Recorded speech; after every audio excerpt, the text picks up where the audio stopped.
Hi, this is Naroki5. I am going to be doing this until I die or I find something better to do. So please help me achieve this personal and, I think, noble objective by contributing to my Patreon or Subscribe Star. Link is down below. Every little bit helps. Thank you very much.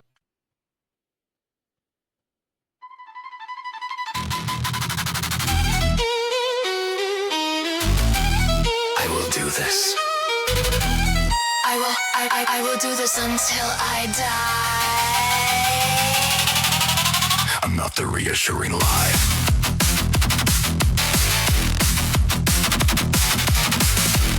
There's nothing wrong. There's nothing. There is nothing wrong with your internet. Do not attempt to adjust your monitor. Monitor. Remain seated. Remain attentive. This proceeding is now in session. Transmission.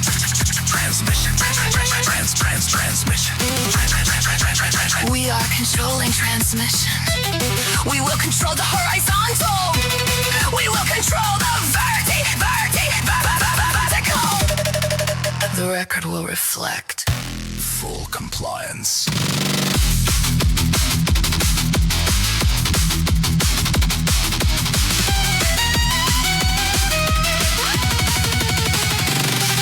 The red pill nation rises with measured breath, script in hand, ink like depth.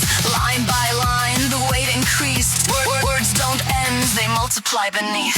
I will do this. I will do this until I die. I'm not the reassuring lie. We can change the focus. We can change the focus to a soft blur, or sharpen it to crystal clarity. But clarity cuts, and the blur conceals. The blur conceals.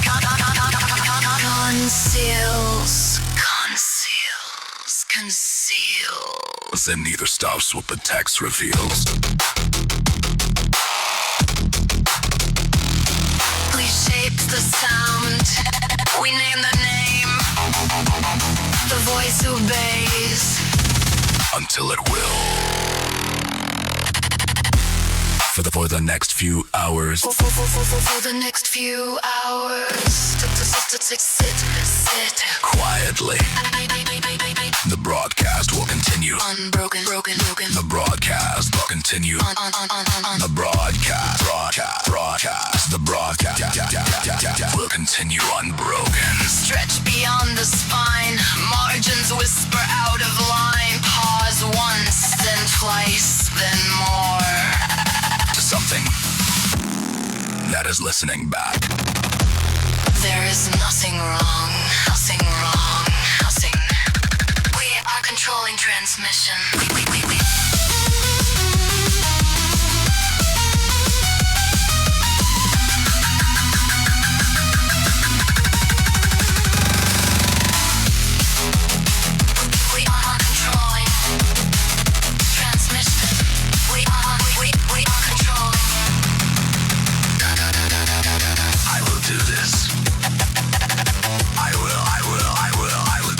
Until I die.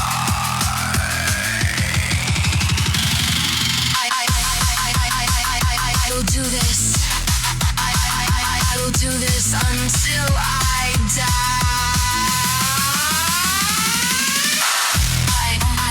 I will do this until I die. I'm not the reassuring lie. Do.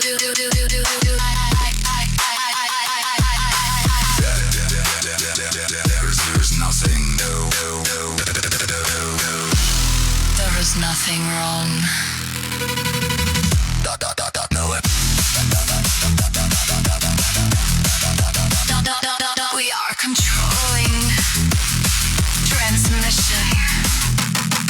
We are.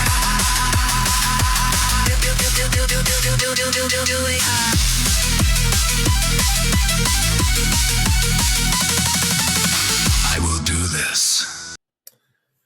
Hello, everybody. Welcome to the Red Pill Nation Hangout number 504 of the WNBA special. I was going to do the WNBA on 503, but then I took a look at the amount of stuff that has gone on. I'm just going to say this right off the top. When your league is generating more news and more controversy than the NHL, the NBA, Major League Baseball, and MLS, the current four leagues, well, the NHL is not really, so Major League Baseball, MLS, and NFL, which is about to start, your league is generating more controversy than all of the other leagues out there put together. You have created a problem. And not just a small one either. I mean, you have created a major problem. All of these have occurred in the last month. I've covered these on some of these before. This is going to be a bit of an abbreviated show because I got to be at work in like 3 hours here. So I'm not going to be. I'm not going to be doing this for very. I'm going to be doing this for like 2.5 hours because I really can't afford to. But let's just go through all of this, and all of these have occurred in the last, say, 6 weeks. Two male NBA college draft prospects have declared for the NBA. Well, actually, they're both two ex-professional NBA players, but I can fix that in post. Number two, WNBA put under pressure to sign trans female player Julie Taggart, currently playing in Europe. Yeah, that's gonna that. Oh man. Topic number three, activists are demanding that Caitlin Clarke make her opinion known about trans athletes. Yeah, I will get into that one. And for deliberate physical abuse and racism into Caitlin Clarke. I already have covered this in a previous episode, but I will just kind of highlight it again because it tops off on everything else that's going on. Number five, WNBA owners all get together and cannot decide on what a woman is.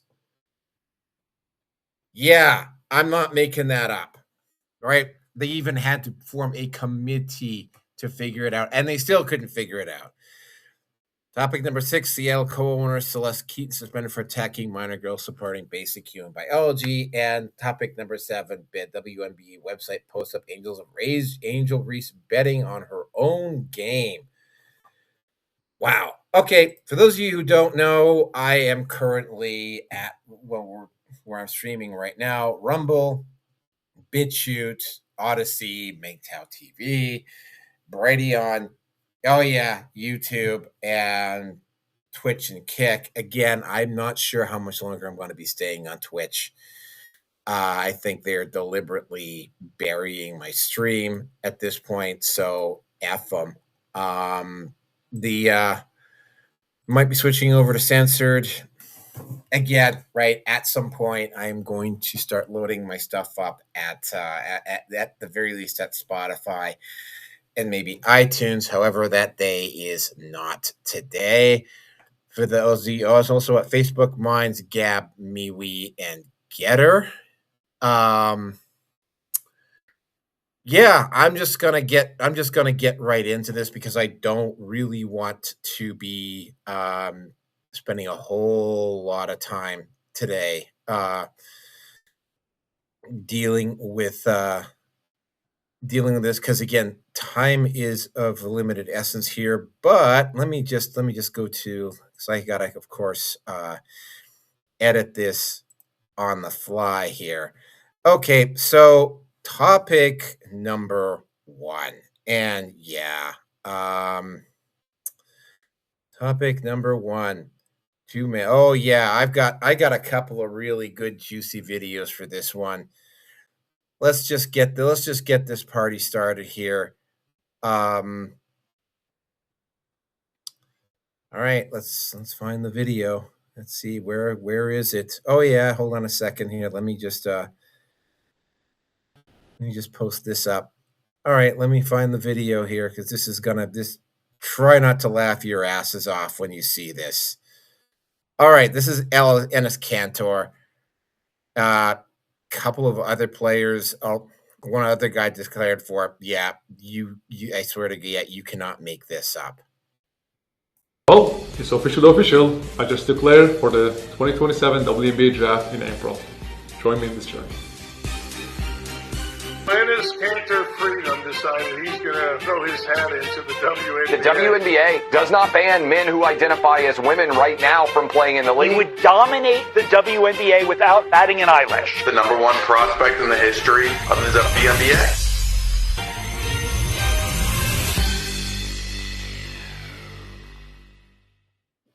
Yeah, let's not kid ourselves. He would physically dominate in the WNBA. Anybody that says he wouldn't is obviously probably smoking something. I am not sure what to say about this. I usually go into a bit of a preamble, but I mean, I'm going to finish it off at the end instead of going into it at the beginning. But the WNBA looks like it's finally the players in the WNBA are actually making decent money, getting major publicity. It's the first of the female professional sports leagues that's actually gotten a little bit of play.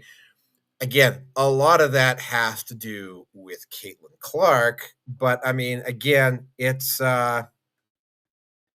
not something that you were kind of expecting something like this to happen at some point. The issue here is, and this has been an issue, and it's not like, for instance, Brittany Griner, and there's also been allegedly a couple of other trans end players that have played in the NBA in the past. The issue here, hold on a second here. Let me just. The whole issue here is that, with extra money, especially male athletes,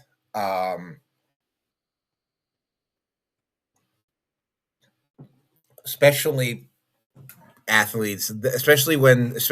since there's been an ongoing problem with males entering into, or transgender trans athletes entering into female spaces and dominating.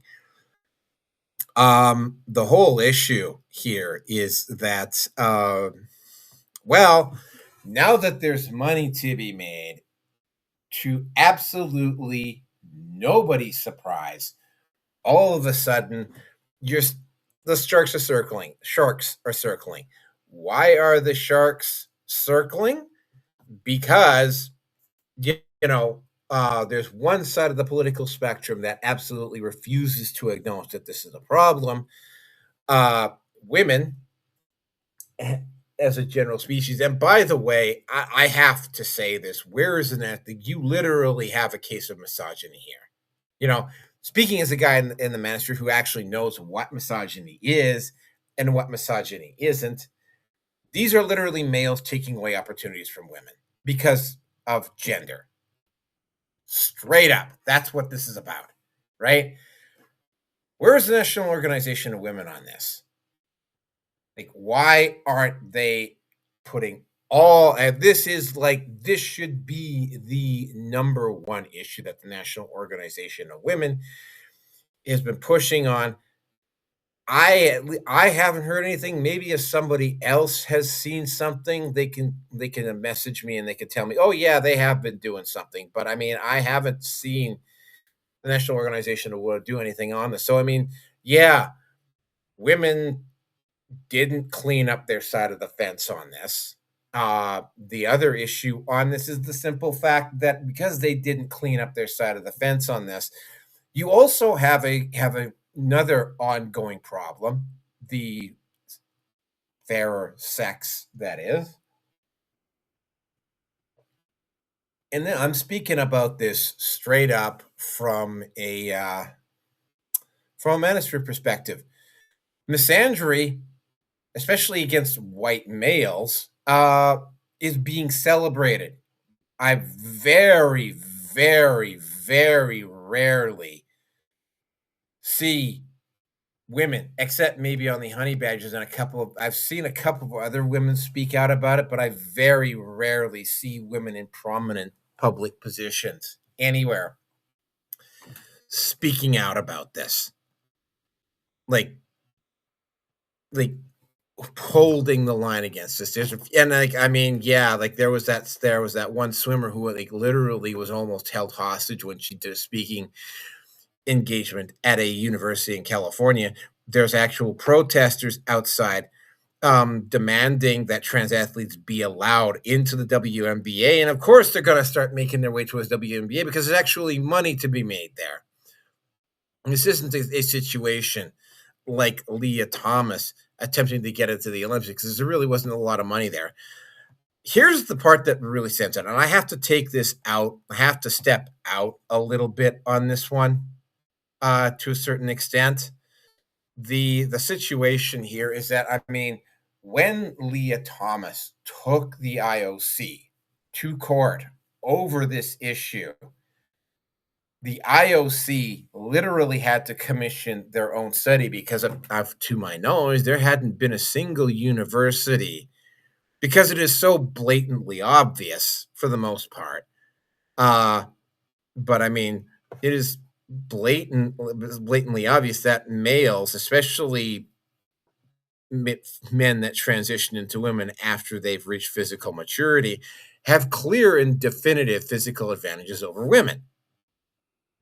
This is basic freaking science, right? Now, what this was with both of these individuals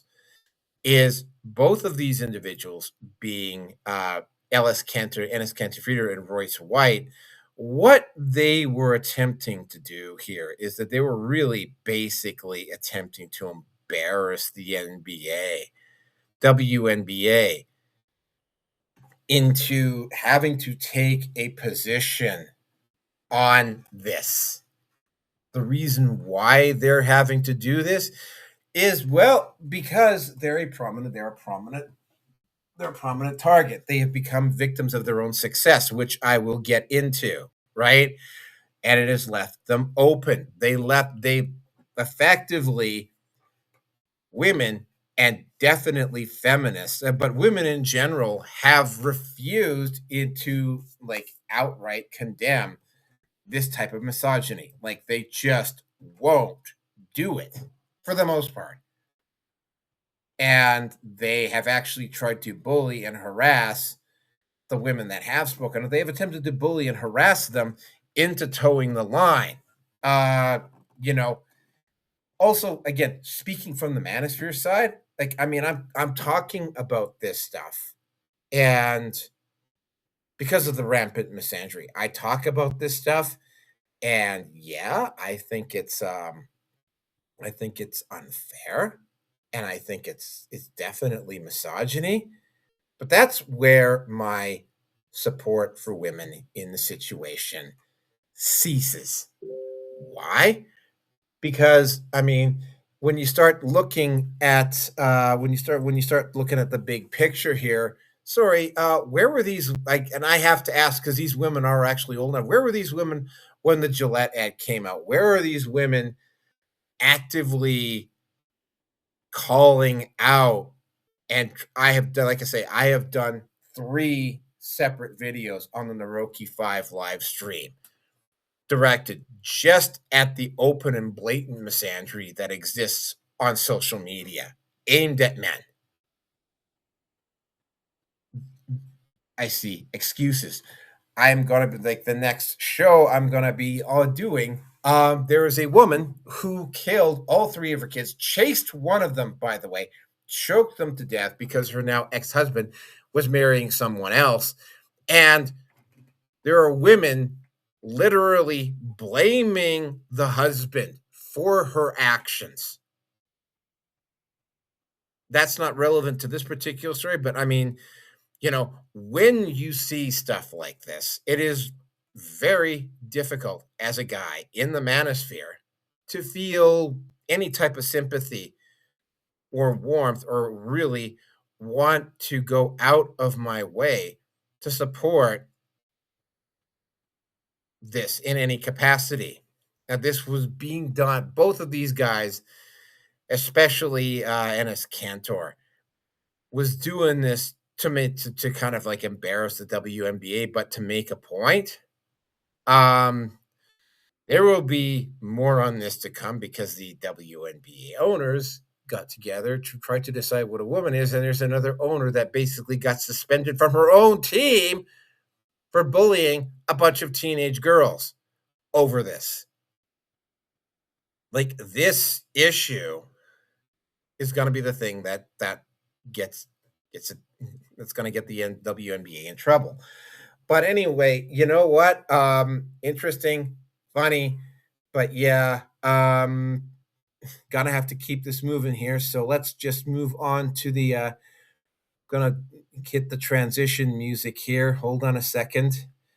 Born a Legend. Hold on a second here. I'm gonna put this up.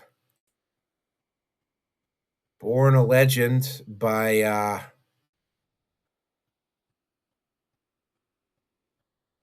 where the hell is it? Born a Legend, and then we'll move on to the next topic, because the next topic is even more ridiculous than this one, and I ain't kidding on that. So here we go.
Okay, the woman you're currently seeing, well, I'm going to use ditto marks when I say woman on this way, is Julie Taggart, currently playing in France.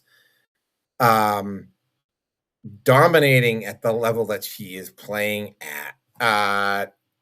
There is actually pressure from on the WNBA to sign her. I got me a few videos on this one, so let's just run through them all. Peyton, there's now two former NBA players, 6'10" Inez Cantor, Freedom, and 6'8" Royce White, sending a very clear message to this absurdity by simply saying, we're going to join this league and totally dominate. And wouldn't you think, Peyton, that, I mean, these ladies are now suddenly getting paid. I mean, the contracts are getting large. They're making hundreds of thousands of dollars, some of them over $1 million now. Imagine if they really felt the way that they're pretending that they do, and they were okay with biological men coming in and wiping all their jobs out.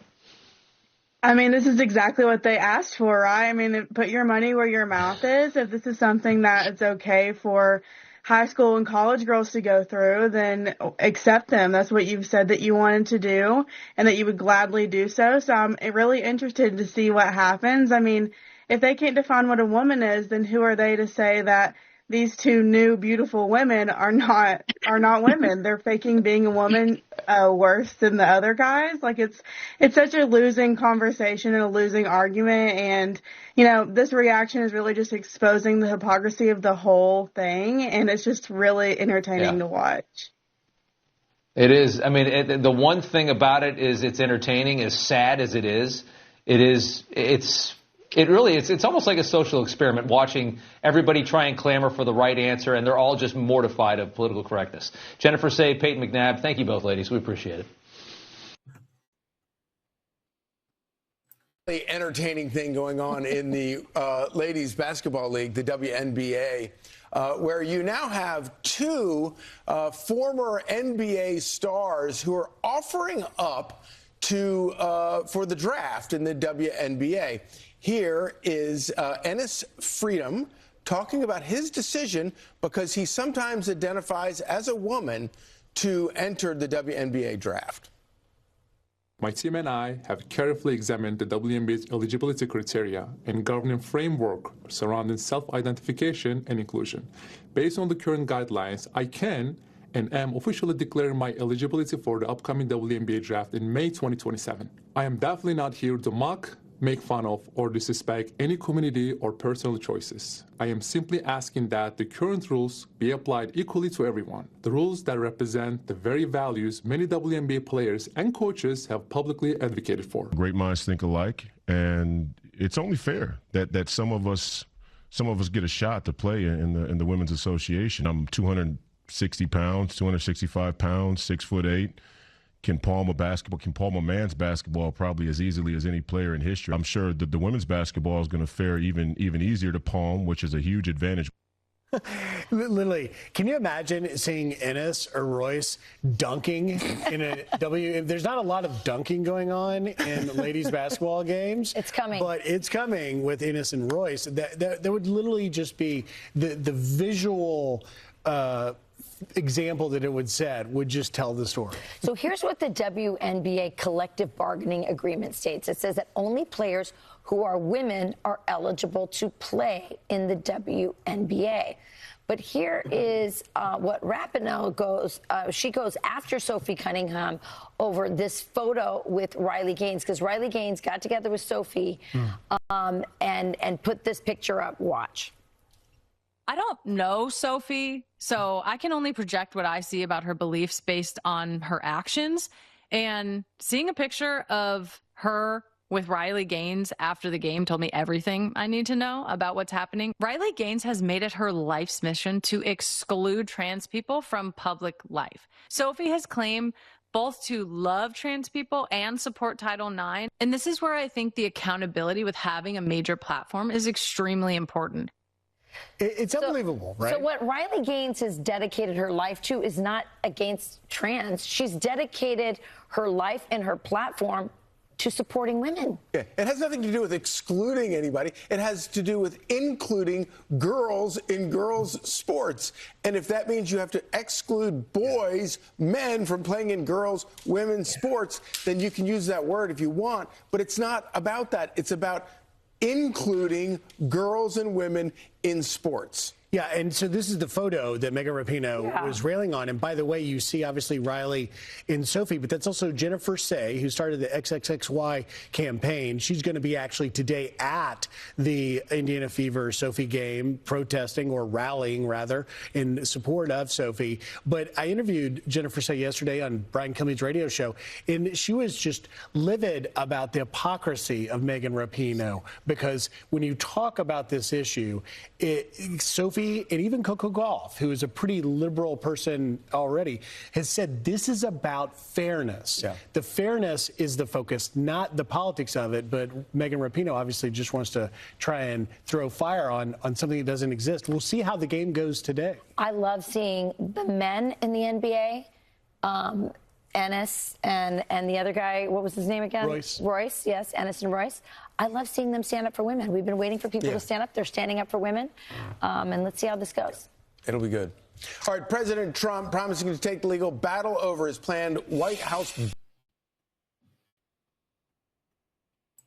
Peyton, there's now two former NBA players, 6'10" Inez Cantor, Freedom, and 6'8" Royce White, sending. Okay, apparently, yeah, I misplaced all of the, I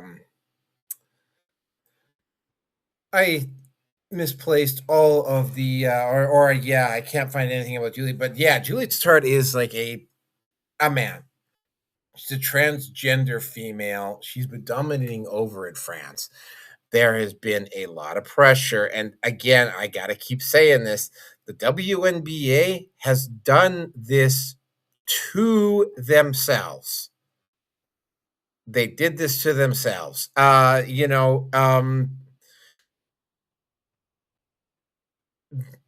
it's like this woman, Julie Taggart, should not be playing in the WNBA. But then again, you've already got the situation where they've been kind of tiptoeing around the issue with Brittany Griner.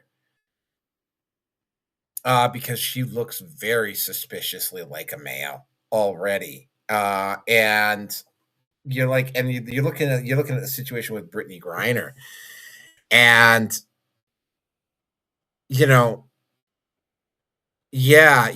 gonna get to the point here where this was going to come to a head at some point, sooner rather than later.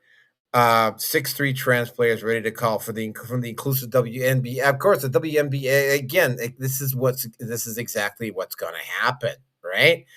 As soon as a women's sports league got to the point where there might potentially be money to be made, yeah, surprise, right? Males that couldn't compete in the men's league are going to suddenly start deciding that some of them are going to suddenly decide that they're women and are going to try to push to get into the WNBA. So the WNBA has to hold the line, right?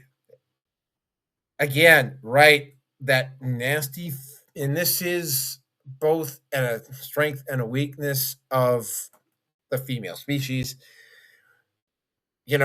They try to be accommodating with everybody.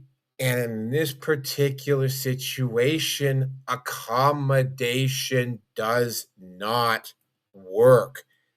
Period. End of story. But they won't do anything about it, right? It's like fortunately, what's going on here is that, it's not like it was a few years ago. You just got a segment of the population now, at least in North America, that just simply doesn't give a shit, right? The name calling doesn't work with them, right? And yeah, the more the WNBA, that is exactly what happened. The WNBA bickered and dithered over this issue and tried to accommodate everything. And of course, You have owners like this, that's like the Seattle Storm owner, Celeste Keaton, throwing a wrench into the works and refusing to be accommodating and refusing to accept 2 and 2 to equal 4, right? So, yeah,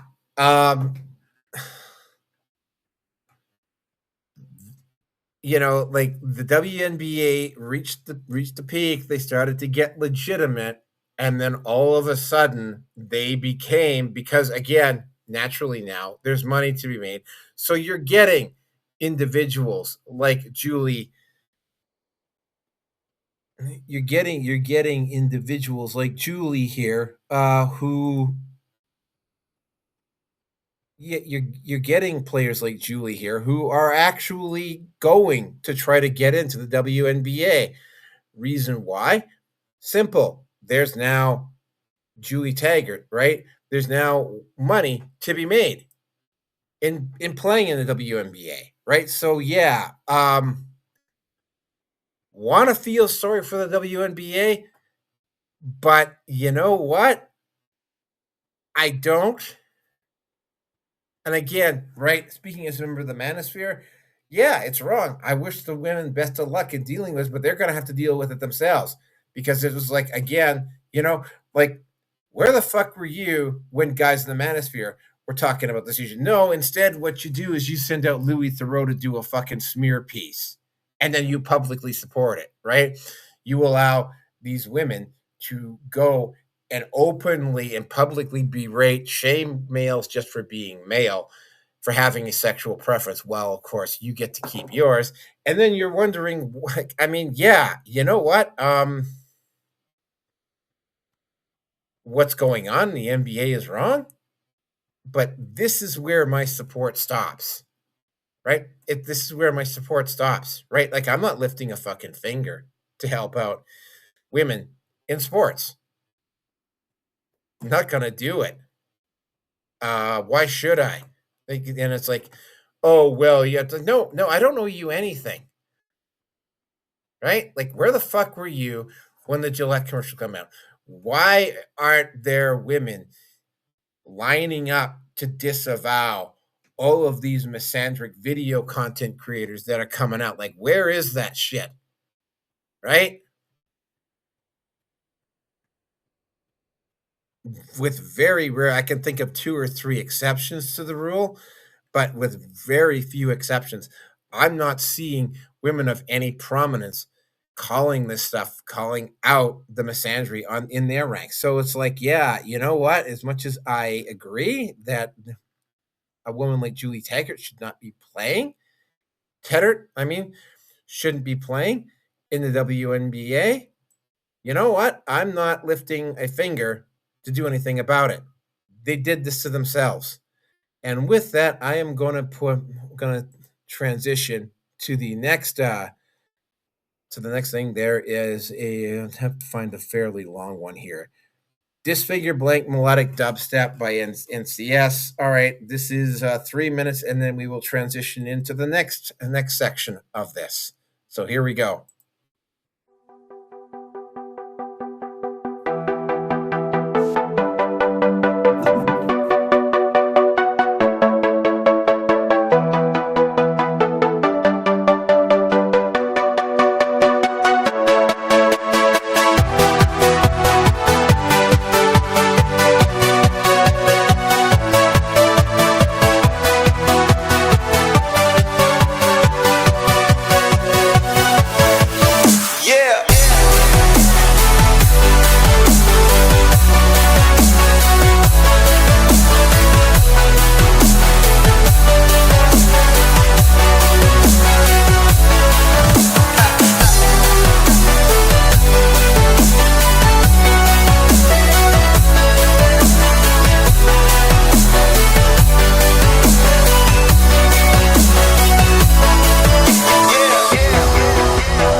Okay, hold on a second here.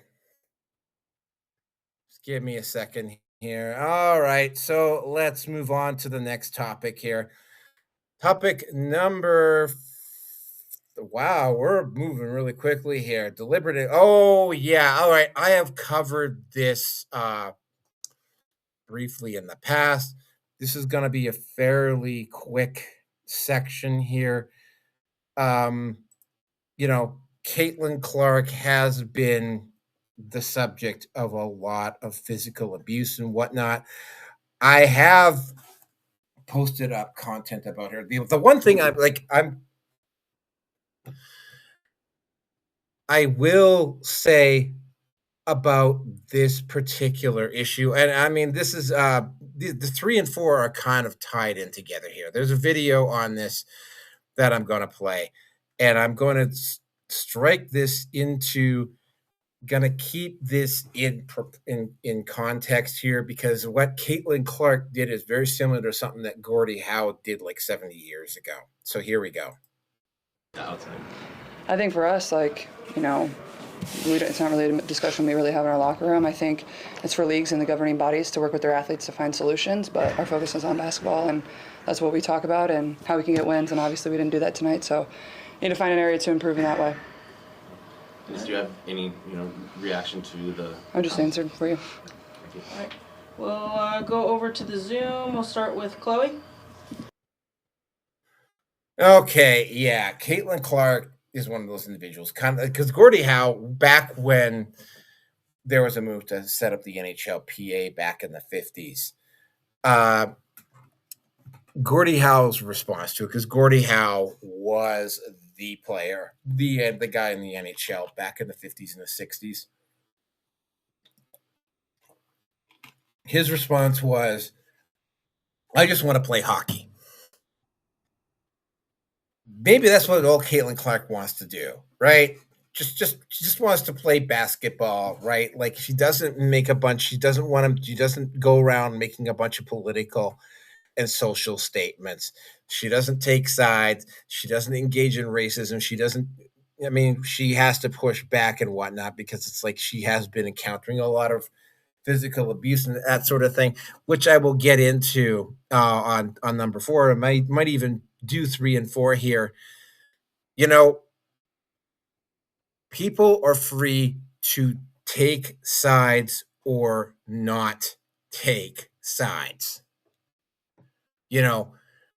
I will notice that it is, for the most part, it is the trans community that has been putting the pressure on Caitlin Clarke to take a side on this, which is a little bit ridiculous, because, again, Caitlin Clarke, from the looks of things, just wants to play basketball. She doesn't want to get into any of that other stuff, and it is kind of unfortunate for her that, because she's basically kind of like a generational talent like Connor Bedard and Macklin Celebrini and whatnot, that she just happened to step into the league at the time when all of this, and the moment she stepped into the league, she elevated it. She was that, again, a Sidney Crosby, a LeBron James, that type of a player, right? And she's absolutely phenomenal talent, and she's able to kind of like almost carry a team on their backs, that type of a player. And what's gone on is that, but again, she just doesn't get into the politics. She doesn't get into the culture stuff. She just plays basketball. And that's kind of the point with her, is that she wants to just play basketball. She doesn't want to get into that other stuff, right? And the coach, and the owner of Indiana has obviously stayed very quiet, as has the coach. Has had a few things to say, and I think the coach is a bit of a leftist, but yeah, a person like Caitlin is free to do what she wants to do. She has the talent to do it. So it's like, why? Like, yeah. There was rumor at one point here, like less than a year ago, that Caitlin wasn't even going to be Caitlin Clarke was going to just go over and play in Europe because of the amount of bullshit that she was dealing with in the WNBA. And instead of WNBA taking a step back and looking at the big picture and going, yeah, there might be a problem here. Instead, they kind of let the problem fester to the point now where it's gotten bigger. And as Caitlin Clarke is the most prominent player in the WNBA, right? Like, it's kind of like slid down on her. Like, for instance, and she's basically, I mean, she's stated like Connor McDavid has kind of opened his mouth up a little bit about rainbow tape and alternate jerseys in the NHL, but he hasn't really done anything major about it. Macklin Celebrini and Connor Bedard have been very quiet, you know. Yeah, you know, like, I mean, these are athletes for the most part, and I'm not saying that they're dumb, but they make their money with their bodies in an athletic way. They don't make they're not they use their brains, but in a different type of way than say an academic uses their brains. And it's like, you know, and so again, there's a very significant proportion of the population that just wants to go home, chill out, hang out with their family and friends, you know, go out once in a while, go to a movie, go get entertained, go to a concert once. So they don't want to think about politics. They don't want to be thinking about the big picture. They really can't be bothered, right? And again, right, you might want to say, well, that's very self-centered and that's very, very me, me, me, me, me. But at the same time, it's like it's their call to do that, right? So I mean, I don't want to don't yeah, again, right? I mean, I you're talking to a guy who's a MGTOW here, but I mean, like, this is something from if you're going to ask me about this type of thing, I have no hesitation offering my opinion on it, right? Uh, but it's like I have individuals that have tried putting pressure on me to go back, to take the blue pill and return, and I'm like, no, I'm not fucking doing that. I like my life. I like where I am. And it's like, again, you're a major athlete. And again, like, even like in any sport, I mean, like, timing and athleticism and knowing how to handle yourself in situations is everything, right? And it's like, it's kind of hard to do that when you got a bunch of screaming, rabid transgender activists screaming at you in every game, demanding that you take their side or that you say something when you really don't fucking want to or even feel like doing it, right? I mean, again, like, I had an incident probably about a year and a half ago, and it was over. It was over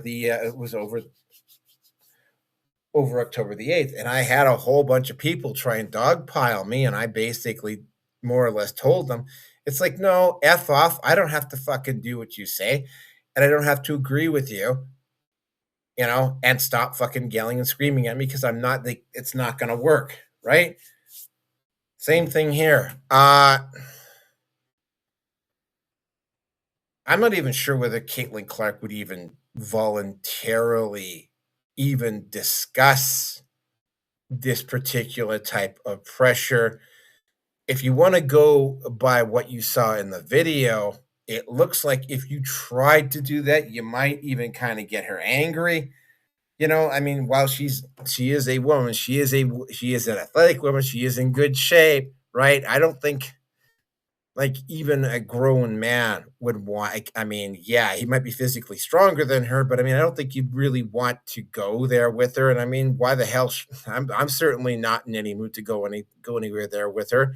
So it was like, you know, she's we live in a democratic country. She's free to have her opinion, and if her opinion is I just want to play basketball, yeah, I can respect that.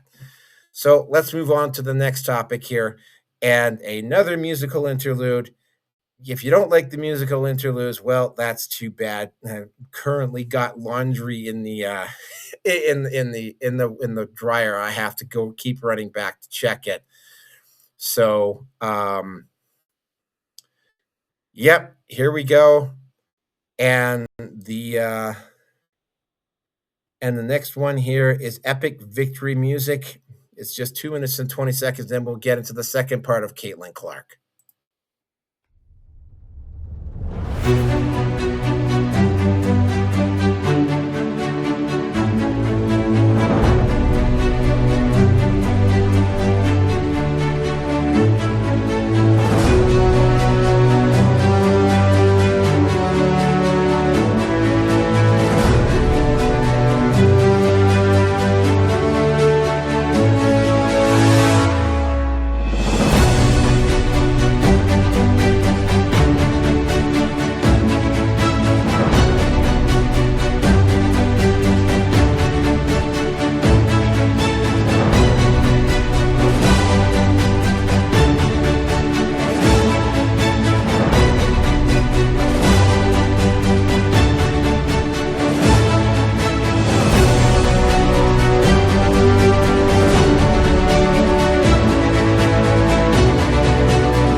Okay, so now we're getting into the second part. I've already done videos on this.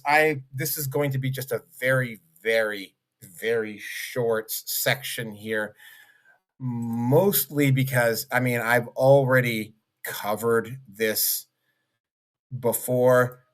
Um, you know, because this is something not unique to Caitlin Clarke, but there is an extra added issue here because it is Caitlin Clarke, and that is specifically the fact that Caitlin Clarke is a generational talent, but she is also white, and she also happens to be heterosexual in a league that is where there's a lot of homosexual, or even if you want to go as far as Brittany Griner, even go as far as saying that that there's already transgenders in the league, which we'll get into in the next part because that's going to probably be the longest section in this video is going to be the fact that WNBA owners couldn't even come to terms with what a woman is. The whole thing is really just a bit of an embarrassment. Like, wow. Just just picture like this just for a moment. I mean, again, right? Like, is there not? I'm hoping there's somebody on the Indiana Fever that is actually functioning as kind of like almost an enforcer. Because I mean, again, like if somebody had, say, taken a run at Connor Bedard of the Chicago Blackhawks, or Connor or Macklin Celebrini in San Jose, or and Connor McDavid in Edmonton. If somebody had taken runs at those rookies, there would be an entire team of people behind that person attempting to do this. And of course, right? You probably have, and in fact, there's been there, like, again, the same thing kind of happened with Gretzky too, right? I keep going back to the hockey analogies because it's the sport I know the most about. But I mean, there was a lot of reluctance to accept Gretzky as perhaps the best player that ever played in the NHL, and he really didn't start getting a lot of respect until he broke Gordie Howe's record, right? Points record. Um, yeah, it's while it is a little bit presumptuous to start saying that Caitlin Clarke is the best player that's ever played in the WNBA, it is definitely not presumptuous to say that she is a generational talent. And it's like, again, like that does create resentment. You got this 22-year-old kid coming in, and she can do things way better than almost everybody on basically on the team. She's automatically probably the best player or the second best player on the team as a rookie. And you know, um, yeah, that's going to create some resentment. There's going to be somebody else that's going to lose their job. That happens in every single league. The other thing that occurs, though, is that there is you know, again, right, sexual orientation and the race of a lot of the players in the WNBA. And Caitlin Clarke is a stark contrast to that. And she's also better than them. So yeah, she was a target of a lot of abuse, and the coach talked about it, and she was getting a lot of whistles. Again, that's probably also like, I mean, again, going back to the hockey analogies, that happened a lot with Gretzky in his early years. That also happened. I mean, again, right? But I mean, and in the NHL, at the very least, there are players that if you tried to do that to a teammate, especially a teammate around whom the team is going to be built, yeah, you were going to find yourself in a whole world of trouble. Is what was going to happen. And yeah, so I'm throwing this in. I'm covering this again. I've covered this before, and I've covered it in a whole lot more depth. So there's not really much need for me to do a whole lot of talking on this particular issue. Caitlin Clarke, though, is a generational talent, and she is. Again, I don't follow I don't follow the NBA all that close, much less the WNBA. So I mean, it's like, is she the best player in the league? I don't know. I don't even look at the stats, to be honest with you. I don't know what she's making, how many points she's scoring per game. I don't even know. I think Minnesota right now is the best team in the WNBA, but I'm not sure. So I don't follow the league, right? You want to accuse me of being a misogynist for doing that? Well, that's on you. Not really interested in watching the WNBA, but I mean, again, right? Like, there's been so much going on around the WNBA, and a lot of it, I won't say it's Caitlin Clarke's fault because it's not, but what Caitlin Clarke did is that it focused a lens not just on the league itself and what was going on in the league, but it also brought a lot of women's issues. And in particular, because she's like, I mean, she is the reason why the league is actually potentially going to be making money for the first time. And now that the league is starting to make money, now you have trans women trying to get into the league and to basically take opportunities away from women.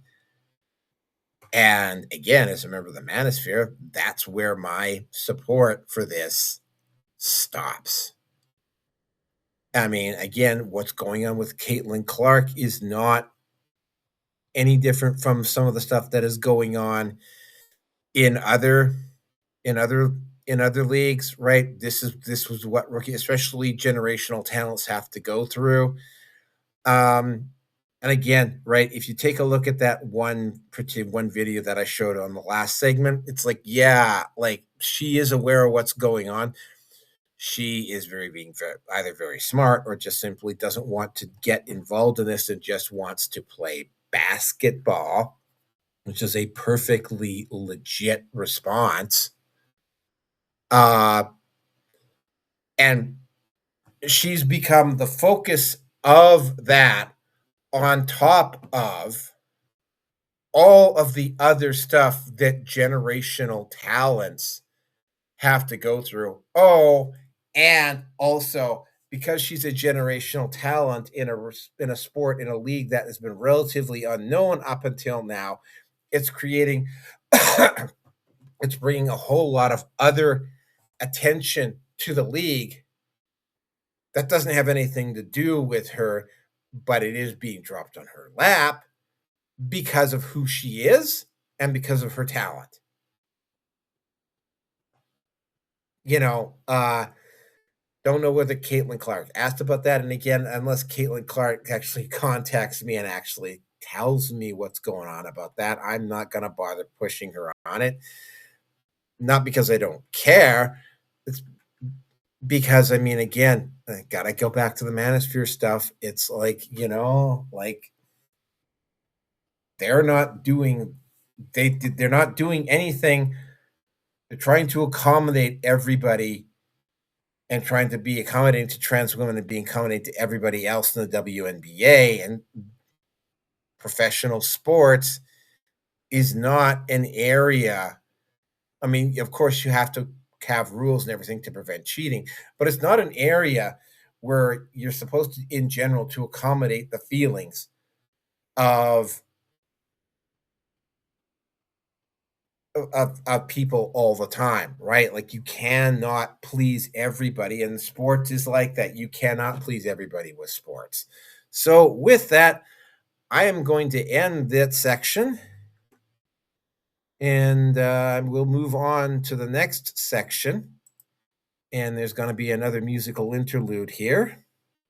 This one is Oh, look at the battle music. No, I'm not gonna put that one in. Here we go. Put this one in. 2 minutes and 16 seconds, then we'll go on to the next one.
Okay, I have a whole bunch of. Actually, no, I only have one, but I mean, I think this one probably sums it up better than anything, right? And like some of the videos that I have, and you've probably noticed this on this particular segment, some of the videos kind of overlap into two different topics. That's just kind of the way it's been going. I have to apologize for that, but here we go. You know, right now I'm just having a blast in my feminine era. I never thought that I was a woman. You know, I've always trusted the science, and I thought I was a man my entire life. But you know, after further review, strong look at my personal preferences, it would appear that I am indeed sometimes identifying as a transgender woman, and I think it's only fair I get a chance to play with some of my queens here in the twilight of my career, my athletic prime. Well, and so exactly what you're saying, Royce, is just sort of pulls the curtain back on the lack of clarity in the WNBA's policies under Article 8 of their 2026 collective bargaining agreement.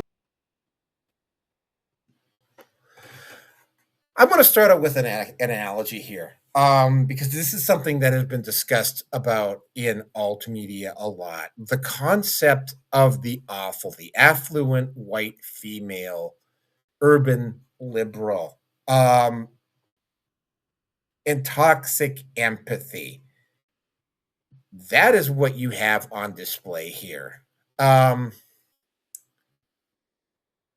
Yeah, that is exactly what you have on display here. The WNBA owners got together, and I'm not making this up, because they needed to figure out what a woman is. Apparently, 2X chromosomes didn't qualify. And instead of the WNBA owner simply going, well, no, that's it. We're not going to bend to one particular owner's agenda. Instead, they tried, and this is again, right? This is both a strength and a weakness of women. The strength of women, the accommodation. They tried to keep the peace and the order of the household, because a disruptive, and I know this from direct personal experience, a household that is disruptive and a household that is chaotic spills over into other aspects of a person's life and reduces their performance everywhere. And trust me, I know everything about that. And it's like the amount of effort that it takes to undo that. Well, first of all, you need to even be aware of it. But once you're aware of it, like the amount of effort it takes to actually undo the damage, some of it cannot be undone. Like, I am never going to be a people person, like, ever. I don't want people around in my space. I don't want to be sharing my space with anybody. I mean, I'm also MGTOW, so I mean, I've also seen what happens when marriages go bad, you know, and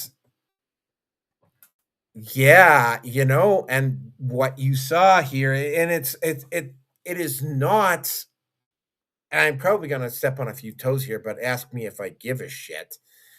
What you're seeing here is not actually all that different from the toxic empathy that you've been seeing women pull when it comes to some of the ICE protests, and like literally running block for immigrants that have engaged in sexual assault, that have engaged in rape, you know, that are full blown criminals, that type of thing. That's the kind of that. I mean, you've been hearing a lot of it in the alt media talking about that type of thing, right?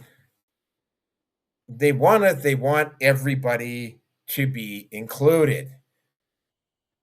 The problem that they're having is that if they want everyone to be included, right, what they're going to do is that they are going to create an unfair competitive environment for the women in their league. That is 1 plus 1 equals 2, or 2 plus 2 equals 4.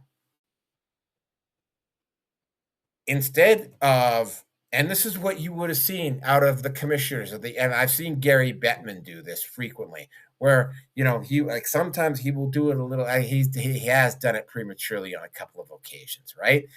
And I've seen the NFL owners do it where they will just arbitrarily make a decision. It doesn't really matter if the person who is involved likes that decision or not. The WNBA commissioner will not do that. She is trying to be accommodating in a situation where it's not. And also, you do have owners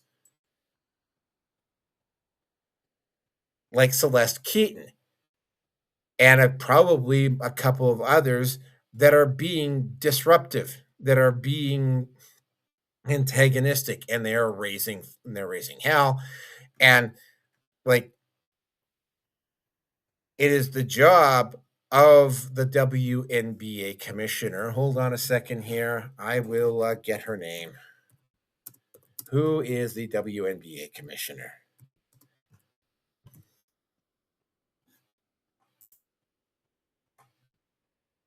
Kathy Engelbert. Like Kathy Engelbert needs to just go, you know what? No, right? Because it's like when you've had situations, for instance, they had a situation in New Zealand where they had a female rugby player who injured a couple of opponents because of her physical advantage. You've also had a female volleyball player who potentially, I think she basically, at least temporarily anyway, turned a female player on the other volleyball team into a quadriplegic. I don't know how you can hit a volleyball that hard to do it, but apparently you can, right? Julie Taggart, not Taggart, Julie Taggart is dominating in the league that she's in. She will physically hurt and injure players in the WNBA, right? But the commissioner, whose name I completely forgot, even though I just looked it up just a few seconds ago, Kathy Engelbert, she's not doing the job of the commissioner, which is to go, no, because if she does it, it's like, ooh, she's not being politically correct. She's not being woke and not putting her foot down and saying, no, we're not going to do this, is actually probably, this potential issue all by itself. Because it's like we just had the situation just last year with that boxer at the Olympics who won the gold, with that transgender boxer who won gold at the Olympics and had it taken away from him. It same thing is going to happen here if they openly allow transgenders to come into the league, right? People there's going to be boycotts of the league if they ban transgenders. They're gonna look bad. But here's the thing: this is my point of view. It's they're gonna look bad one way or the other. So it's like it's the job of the commissioner to go, well, do I protect the players? Do I keep opportunities open for women in professional sports, or do I worry more about my public image? Speaking from the manosphere here, and from what what little I know, and actually know quite a bit about women now that I actually think about it. Yeah, that is a looking bad. And by the way, that is Serena Williams, and she is part owner of the Toronto and WNBA team. But I mean, it's like, yeah, she's looking bad is something that a lot of women, like having to deal with potentially a lot of rejection, is something that a lot of women have an issue with, right? So you have the issue of a lot of money coming in, and suddenly you have trans athletes trying to come in there and take opportunities away from women. You have a situation where you have that toxic empathy, but taking a different form, preventing, trying to be accommodating to everybody in a situation where accommodation does not work. And you have a commissioner that is not willing to put their foot down and say, no, we're not going to allow this. And what you end up getting is you're getting a group of women in a room who can't come up with a idea of what a woman is. But if I were to go out and grab 18 8-year-olds and ask them what a woman is, they'd be able to fucking figure it out right away. Let that sink in. A group of children can figure this out, but a group of rich, educated women cannot. I don't want to turn this into because I'm a MGTOW. I'm a member of the Manosphere. I don't want to start gloating over this. But I mean, at the same time, I mean, do any of you guys watching this? Do any of you have any type of an answer as to how the hell this is in any way helpful or fucking sane? Like, how is this helping anybody? Right? Like, you need somebody that's just gonna make a decision here, because it's like, I'm straight up, right? If you decide to ban trans women from the league, you're probably going to be better off in the long run. It is probably going to be the best decision, but she won't do it because accommodation, right? Because you maybe have a couple of owners. One of those owners is probably Celeste Keaton, threatening legal or some other type of disruption to the league if the commissioner decides to go the other way. And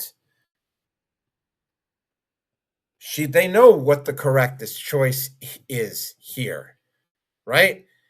You can't let the owners disrupt the league and go into a boycott or whatever because they want potentially harm, like basically allowing open misogyny by allowing transgender women into the WNBA. Like, this should be a straightforward thing. Only women are allowed in the WNBA, right? They did not anticipate that there was going to be trans women trying to work their way into women's sport. And again, right, because WNBA is now successful, right? Now, again, the Sharks are starting to circle. It's their own fault. They brought this on themselves, and it wasn't just the WNBA. It's been women in general and their inability to willingly draw lines and go, no, we are not going to accommodate you. No, you cannot go there. Yes, there are individual women that will do that, but for the most part, they won't. And also, again, right, the male support isn't there like it used to be, and for good reason. and I'm not going to get into it because I've already covered it before. So yeah, that is that particular take on this. Let's move on to the next topic here. I will get the old music going here. Here we go. There's a nice little red pill, and we will put this one down here. Okay, this one right here, 3 minutes 29 seconds. Here we go.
All right, so let's get into number 6 here. Yeah, there's a lot to cover here.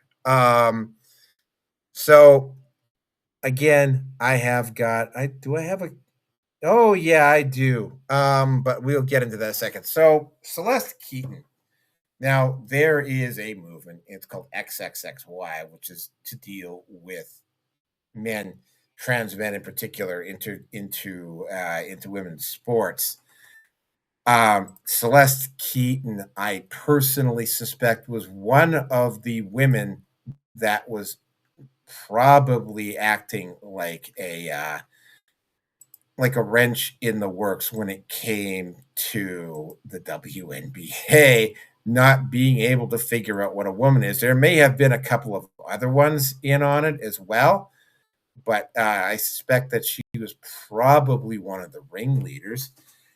And here's the reason why I suspect that she was probably one of the ringleaders. She was probably one of the ringleaders because she got suspended 5 games for reaming out a bunch of minor girls for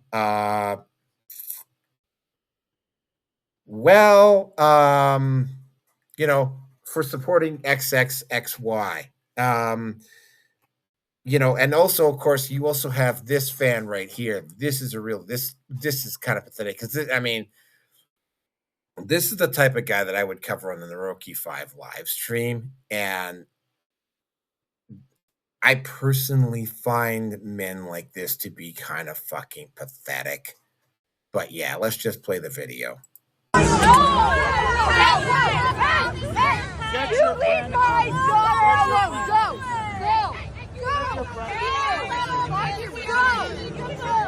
She's a minor. Get out of here. Get out. Security. Garbage. Take the trash out. Take the trash out.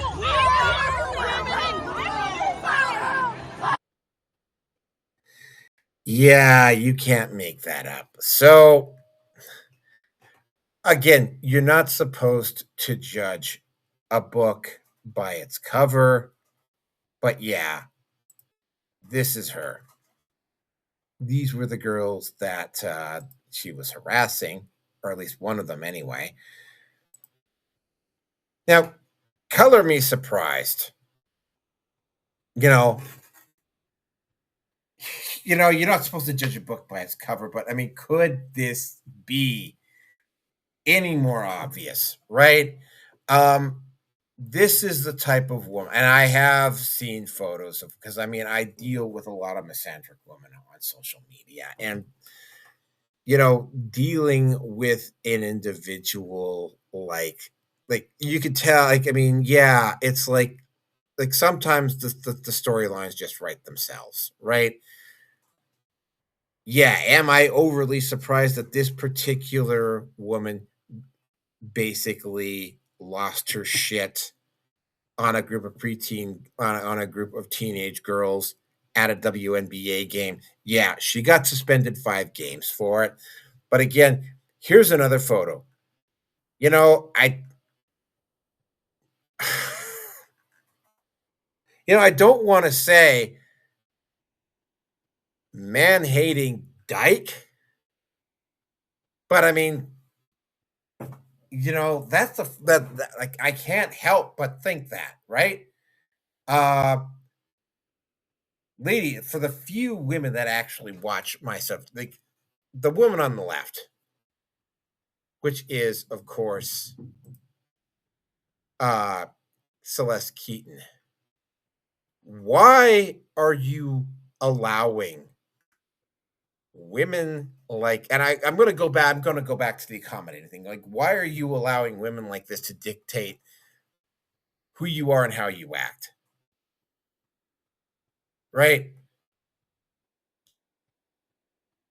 I don't think I'm even going out on a limb here and suggesting that this is the type of woman that would happily and quietly encourage misandry inside her. Like, I mean, don't know what type of a company she runs.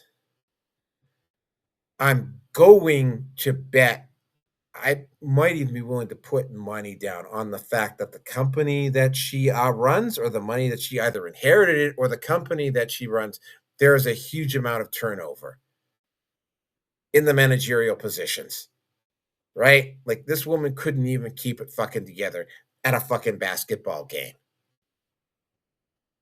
right? Getting suspended for 5 games, probably not really all that surprising. And to the few ladies that actually do watch my show, again, why do you allow women like this on the left to fucking dictate what you think and how you should believe? Right? There is a red pill for women. It is like contrary, and this is probably one of the reasons why they have tried to tie it into the manosphere. It's like, I mean, if you look at the original Matrix movie, the first of the protagonists to come in was Trinity. Trinity got to the position she was because she took the red pill, right? The red pill is not an exclusively male thing. It never has been. And it's definitely not like the TradCon stuff that you see, for instance, at that Reddit group, Red Pill Women, right? It's not that either. You know, the version of Red Pills to accept reality as it is, not how you would like it to be. And along the way, you develop independent thinking and concepts. That look at the woman, look at this woman, you know, and understand that when you're looking at again, right, these four women are trying to all be accommodating here. And I mean, I don't want to fucking say it, man, but I mean, like, she's the one on the right, and it's like it's a smile that she has. It's not even me getting up to her eyes, right? Like you can tell, right? And that is not necessarily the case with some of the other ones, but I mean, it's like, yeah, the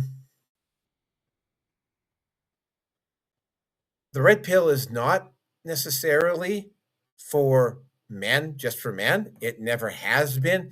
The red pill has a different function with women. And one of those is the understanding that there comes a point in time where you cannot be accommodating, where you cannot just go along to get along, where you cannot please everybody and you have to make.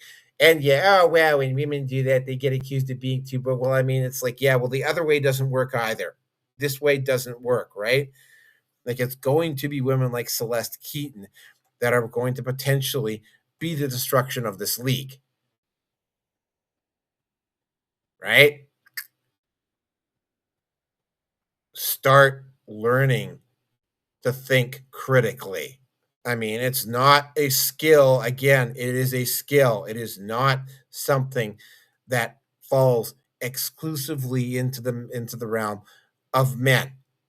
Right?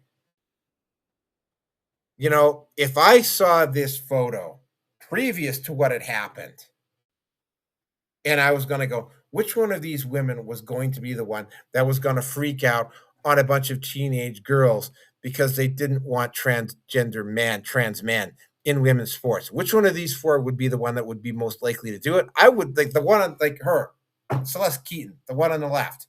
Sorry, the one on the right. That would be the one that I would figure would do it. Yeah. So you have this, and you also have this as well. And again, this particular type of mentality clashes with the league and what the league needs to get done. Ladies, you know, like, why do you keep doing this? This is like this particular accommodation is going to kill this league before it gets off the ground, right? You know, if they don't get a commissioner in there that is willing to step on a few toes, right? If they don't have somebody that's going to go, no, you're not going to do that. Because if you allow trans men into the league, I mean, that would also, that's the other issue about this, right? They're already, take AKA Brittany Griner. There's already one suspected transgender woman playing in the league already, right? And if they have to do that, then of course what happens is there might be a woman or two that gets ejected from the league because they're not women. And that would leave egg on their face. And on top of all that, you have owners like this, you know, again, right? again, you don't want to judge by appearances. But if I was going to pick an owner in these four that was most likely to be hateful of men, to be a misandrist, this would be the one. Again, that's not to say that the other three aren't either. But I mean, yeah. Freaking out on girls for disagreeing with you. Again, and this applies to both men and women. Where the fuck else does this show up for her? I'm betting it shows up in a lot of other places. And I mean, yeah, you need to start taking a really serious look at that. You know, it is not a good look that a committee of women, and by the way, men have this problem too, just in case somebody tries to get really fucking snarky and point this out, but it's like, yeah, men do this too, but it's like, this group cannot even fucking decide what a woman is. Right? And I suspect that, you know, that this owner, Celeste Keaton, was probably one of the ones making a lot of noise because, you know, again, like if she's going to freak out on teenage girls, where else does that show up? Well, it shows up at a committee where you have a group of women trying to decide what a woman is. Something, again, that if I got 8-year-old girls together and asked them what a man is and what a woman is, they'd be able to figure it out in a fucking cold second. Right? Yeah, no, the WNBA is just a massive shit show. But wait, we're still not done. No, we're not. We still got one more topic to go here. Yeah, it is that bad. Now we're going to actually get into something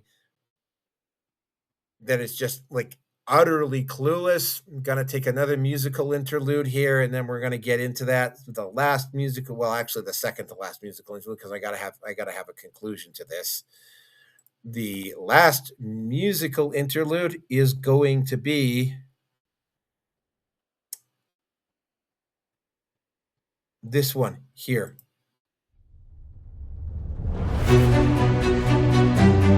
This one.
And we are into the last topic. Wow. Got a video to play. Here we go. At All-Star Weekend, you and Angel made a bet with each other on this game. Is that at All-Star Weekend, you and Angel made a bet with each other on this game. Is that bet still? This is how the rich stay rich. You gotta save this money. I'm gonna see you next week on Wednesday. Yeah. At night? No, at practice. Oh, at practice? I mean, I know y'all gonna lose, but if y'all lose, I get to have that. if y'all win, you get it 400. And if we lose, then you get to No, you owe me 400. But I'm saying moment. Yeah. On the website of the WNBA, you had Angel Reese betting money with another player. Now, Pete Rose got suspended for life. Is not ever like, I mean, if he's going to eventually make the Hall of Fame, but it's probably not going to be until long after he's dead that it's going to happen. You know, nothing has occurred here with Angel Reese in any freaking capacity at all.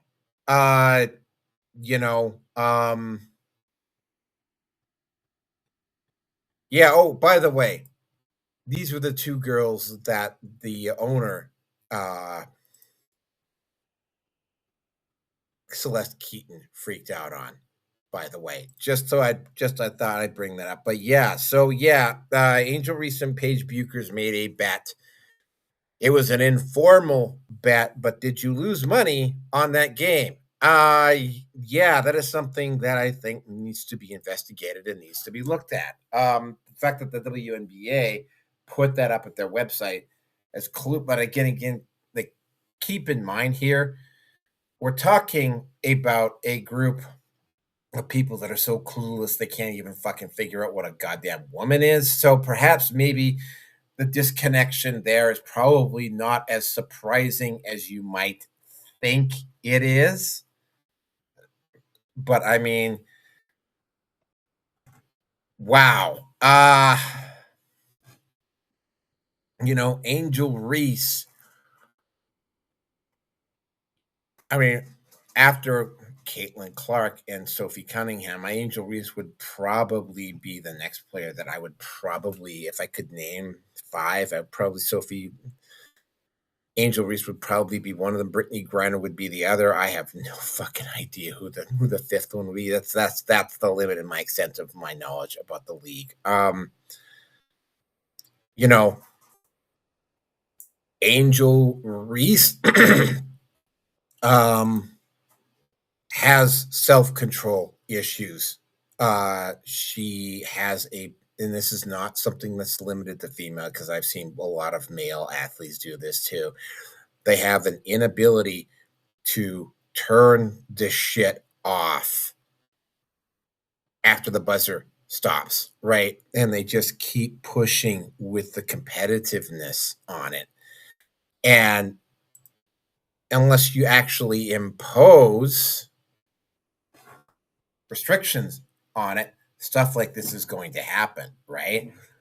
Because this puts the All-Star game, it puts any game between Atlanta and Dallas in the WNBA under scrutiny.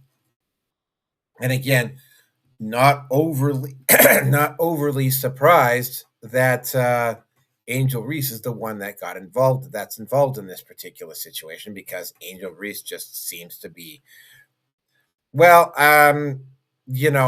although Evander Kane was notorious in the NHL for doing some really stupid shit, and he might apparently be going back. He might be going over to Russia here fairly soon.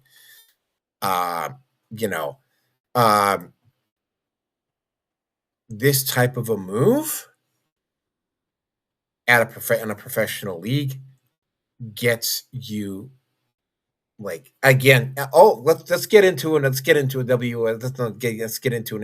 player, right? The reason why Jordan apparently stepped away from the league probably has a lot, allegedly also had to do with the fact that Jordan could not turn it off and was also betting dangerous, though. Don't know whether he was again, there's just some weird little idiosyncrasies and some stuff that doesn't quite make sense with his leaving the league. They didn't want to suspend him because he was Michael Jordan. This might be the case with Angel Reese, but I mean, again, right? Why the fuck are you? Why the fuck would you why would you post this up at your own fucking website? Right? Paige Buchers, why are you being so fucking smug about this? Or, this stuff, this in any other league, like this stuff would get you in some. In fact, there was a controversy over some gambling issues in the NBA just last season, right? Like, female privilege, and of course, also, you've got the continuous conflicts that she's had with Caitlin Clarke, and also the fact that, I mean, like, she's putting fingers in eyes. Not like if she leads the league in rebounds, but a lot of those are her own rebounds from missing the basket, right? She has a tendency, and this has been something that's been pointed out about her, she's had a tendency to kind of like live it on the edge, right? She's just one of those individuals that just does not know how to turn it off, right? Met individuals like this, it does not generally end well for them. And when karma catches up to them, it's usually not particularly good. Yeah, it's it's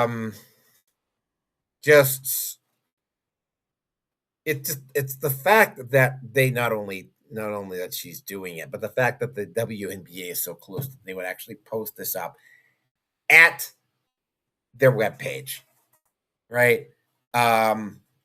Again, players, heroes in particular, Michael Jordan was suspended when he actually apparently just stepped away from basketball for a couple of years to play baseball, when in actual fact, when it's looking very suspiciously like he may have been caught gambling and his dad may have died because of it. All of that sort of thing comes into play here. So, yeah, not overly worried, but there's one thing I think that kind of mentions it in particular, and yeah, this is, poking finger. Like, I mean, again, there's been a lot of photos of her doing this.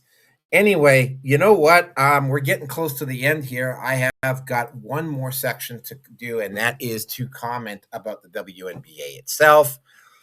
So, yeah, one more musical interlude, and then we are done. All right, so here we go.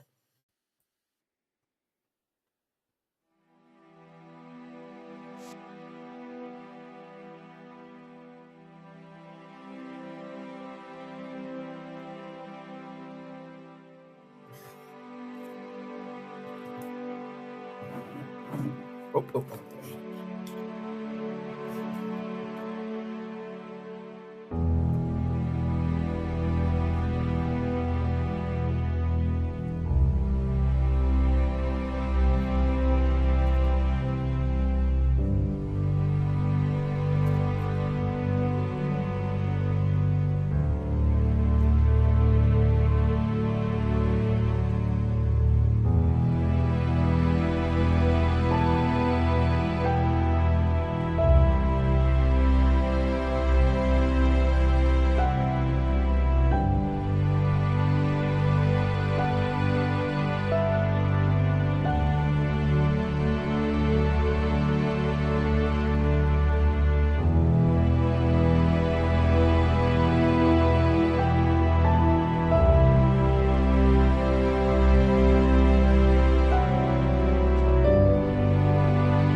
Still eating here for a second. Okay. So, yeah, as I said at the very start, hold on a second here.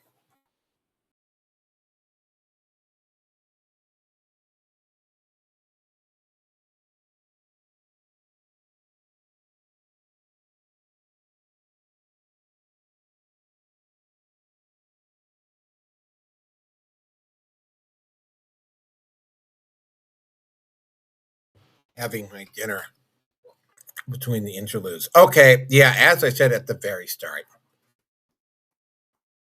the WNBA has done this to themselves, right? There has been a series of incident. I mean, yeah, okay, Caitlin Clarke came into the league. Generational talent, brought a lot of attention to a league that had been struggling for a very, very long time, right? What her entrance into the WNBA did, though, is that it brought a lot of attention to the league. It brought in a lot of interest. It brought in a lot of money. And now that there's actual dollar bills, and it's not a league that has been consistently losing, that has a chance to actually break even, or maybe even make a little bit of money. Now, again, like I said a few times, the Sharks are starting to circle, right? And you got the trans, like, again, not just any trans athletes, but trans, like, females with a chance to actually make bank by going into the WNBA and playing professionally. And all of the issues that women in general, for instance, the National Organization of Women has not done anything about trans women in sports. Like, they have remained stock. I mean, of course, where you all had fucking Megan Rapinoe turning on women choosing to hold this down. But what you've got now is a situation where all of those issues are suddenly all landing on the doorstep of the WNBA and its commission. They don't, and again, the flaws that women have, the yin yang issue of trying to be accommodating, about being empathetic, which and that type of thing, that's all working against them. They cannot be empathetic about this particular situation. Like, they just cannot be like that in this league. Women will get seriously hurt if they allow trans females into the league. Period. End of story. Right? And I'm a guy in the manosphere, right? Like, and I get this. Right? Like, I'm having to do an entire episode about the debacle that's occurring in the WNBA as a guy in the manosphere. And I'm trying not to, and it's like, I don't want to gloat about it, but I mean, WNBA and women in general have done this. And of course, Caitlin Clarke elevated the, and again, I suspect Caitlin Clarke knows what is going on. And she is very, very smartly choosing to remain quiet about it for a very, very good reason. And it's like, because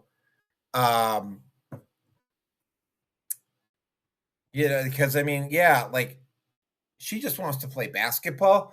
And instead of just being able to play basketball, right? It's like trans athletes coming into the WNBA and Black lesbian women and the usual stuff that a generational talent has to deal with. And all of the other additional stuff that has basically been foisted, like, people making demands that she take stands on certain issues when she just, again, right? She's like Gordie Howe. She just wants to play basketball, right? That type of thing, right? Like the WNBA has magnified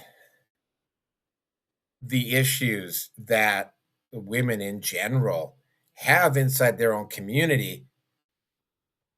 And it's not looking good. Like they cannot afford to be accommodating here. They cannot afford to be making sure that everybody is happy, right? Like you have to make decisions in the best interest of the players and to help the sales of the league. If they allow openly transgender women into the league, sales are going to drop off. Right? That's the bottom line here. And there are owners in the WNBA who will do that. They will go out and sign trans women to contracts to help them get a competitive edge because that's what professional sports leagues will do. That's why you have a commissioner. That's why you have somebody that has to put their foot down and enforce the rules. And that's not happening at the moment. So while all of these new opportunities are occurring for women, it's also brought out the worst aspects of women and put them out on display. And I mean, I can't think of a single bigger embarrassment than 18 women, or how many women they have owners sitting in a room and they cannot fucking figure out what a woman is. Like, you want to accuse me of being a misogynist? You want to accuse me of being of gloating about the situation the WNBA put? Like, I mean, I really don't give a shit, right? Like, they did this to themselves. Prove me wrong, right? Like, I had to go and do a completely separate episode of the Red Pill Nation over this issue, right? I really couldn't give a shit about the WNBA, right? But I mean, I had to go and do a completely separate episode just on the WNBA because of the fucking insanity that's occurring there. There's more controversial cultural shit going on in the WNBA than all of the other professional sports leagues in North America put together.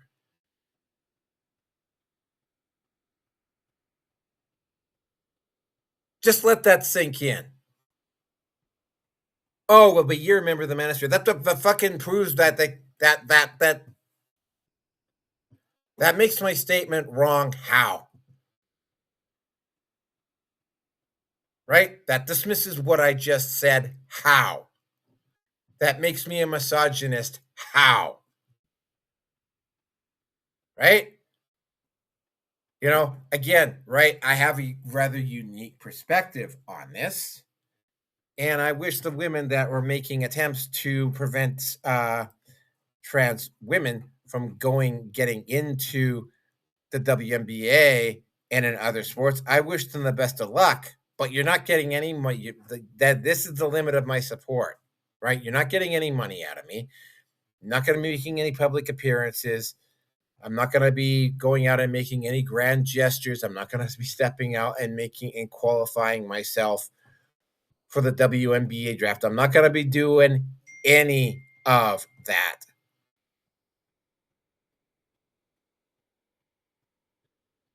I'm not doing it. I don't care, right?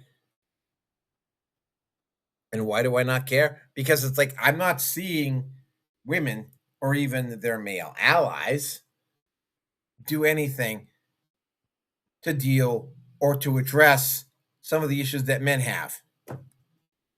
In fact, if anything, I'm seeing open encouragement of misandry coming out of women. And I'm seeing, with very few exceptions, I'm seeing very few women speaking out against it.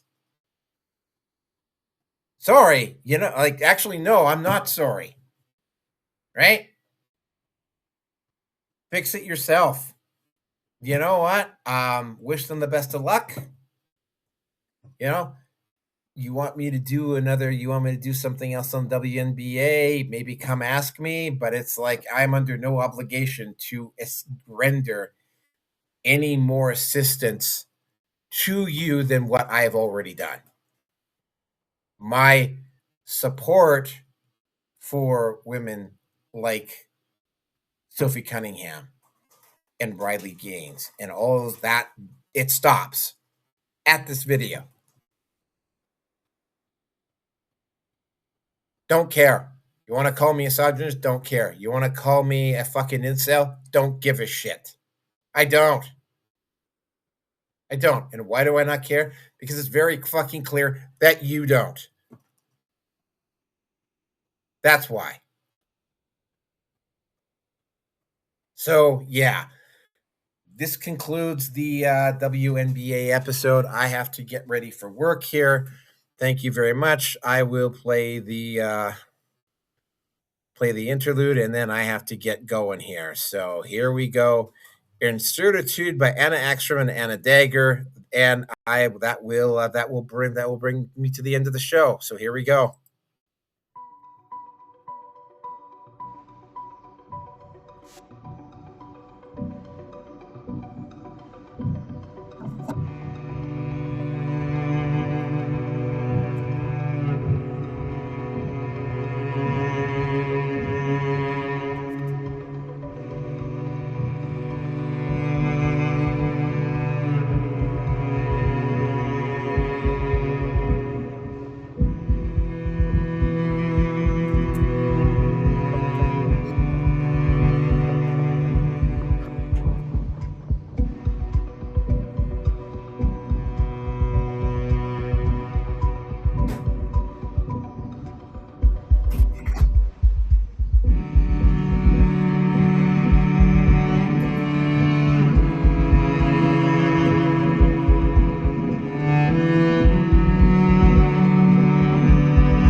Hi, this is Naroki5. I am going to be doing this until I die or I find something better to do.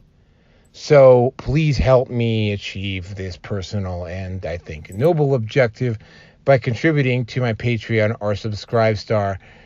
Link is down below. Every little bit helps. Thank you very much. Thank you, everybody, and have a good night.